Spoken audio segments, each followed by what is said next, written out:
내가 말씀을 읽는 것이 아니라 말씀이 나를 읽습니다. 성경 통독을 돕는 바이블 가이드입니다. 이사야서 34장부터 37장을 읽습니다. 성경에서 말하는 심판을 받는 세대의 특징은 가출입니다. 하나님 아버지의 집을 떠나 세상이라는 놀이터에서 머무는 것입니다. 세상 문화에 흠뻑 취해 자기 애라는 최고의 이단을 섬기며 갖가지 우상 숭배와 쾌락에 빠져 음란한 삶을 삽니다. 하나님 없이도 내 마음대로 내 뜻대로 잘 살 수 있다 여기기까지 합니다. 내가 제일 소중하니 내 주위에 함께 살아가는 형제 자매들의 아픔도 보이지 않습니다.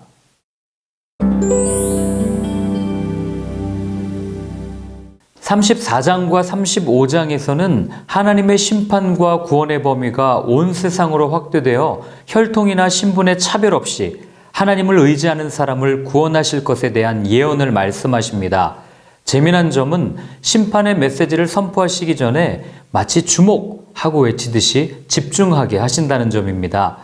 청중들을 집중시킨 후 선포하는 말씀은 온 세상의 악한 세력에 대한 심판을 시행하리라는 것입니다.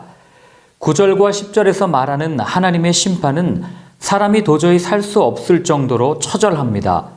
시내가 역청이 되어 물을 마시지 못하고 밤이고 낮이고 꺼지지 않는 불이 타오릅니다. 또한 11절부터 15절까지 동물들이 에돔의 황폐한 성에 살도록 정하셨다고 말씀하시는데 이는 너무나 황폐하여 사람들이 살지 못하게 되며 동물보다 못한 존재로 여겨져 완전히 멸망할 것을 예언한 것입니다.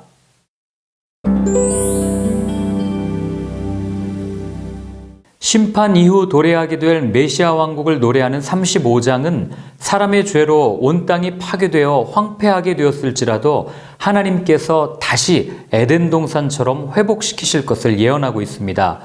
맹인의 눈이 밝아지고 못 듣는 자의 귀가 열리고 저는 자가 뛰게 되고 말 못하는 자가 노래하게 되는 등 3절부터 9절까지 회복, 위로, 보수, 구원, 그리고 그에 따른 기쁨과 환희를 노래하므로 현실을 넘어선 구원에 대한 희망을 꿈꾸게 합니다. 거친 광야 같은 현실을 산다고 해서 털썩 주저앉지 않아도 됩니다. 희망이 있기 때문입니다. 어떤 희망입니까? 하나님의 통치가 이루어지는 그날이 오고 있다는 것입니다. 다른 곳에서 희망을 찾는 어리석음을 버리십시오. 세상이 주는 희망은 일시적이며 부풀려진 거짓에 불과합니다.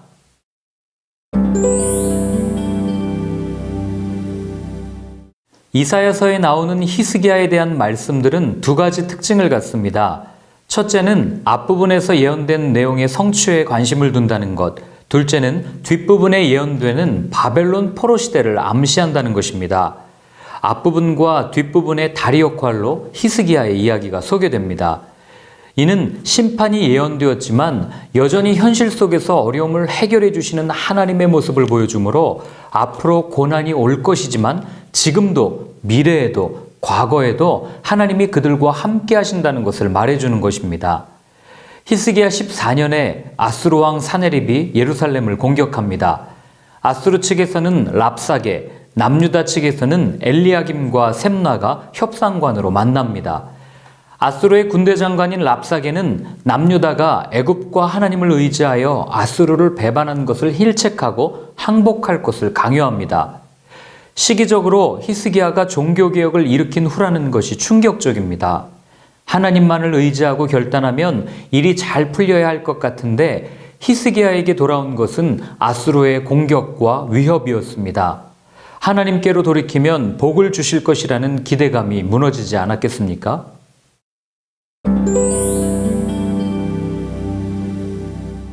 히스기야는 옷을 찢고 회개를 상징하는 굵은 베옷을 입고 성전으로 가고 엘리야김, 셈나, 제사장 중에서 어른들을 이사야 선지자에게 보내 위기에 직면한 상황과 예루살렘의 구원을 위해 기도하기를 부탁합니다. 말을 전해 들은 이사야는 두려워하지 말라고 합니다. 그러나 아수르는 계속해서 협박합니다. 그때 히스기야가 선택한 것은 기도였습니다. 여기서 오해하지 말아야 할 것이 있습니다. 기도했기 때문에 하나님께서 아수르를 물리치셨다고 착각하는 것입니다. 아닙니다. 히스기야가 기도하기 이전에 이미 6절과 7절에서 이사야를 통해 해결해 주셨습니다. 그렇다면 또 제기되는 질문이 있습니다. 하나님께서 이미 다 알고 계신데 우리가 굳이 따로 기도할 필요가 있을까요? 아버지는 자녀의 어려움이 빤히 보여 다 알고 있을 때에도 자녀가 직접 아버지에게 와서 말해주기를 바랍니다. 어려움을 해결해 주는 것만큼 그것을 위해 자녀와 함께 마음을 나누고 정직하게 대화하는 과정 자체를 소중하게 여기기 때문입니다. 하나님께서도 그분의 백성들, 자녀들이 하나님과 함께 의논하고 묻고 듣기를 원하십니다. 이어 21절부터 35절까지 하나님은 이사야를 통해 히스기야 왕에게 유다의 구원과 아수르의 패배를 말씀하시고 36절 여호와의 사자가 아수르 군대를 치는 장면들을 소개합니다.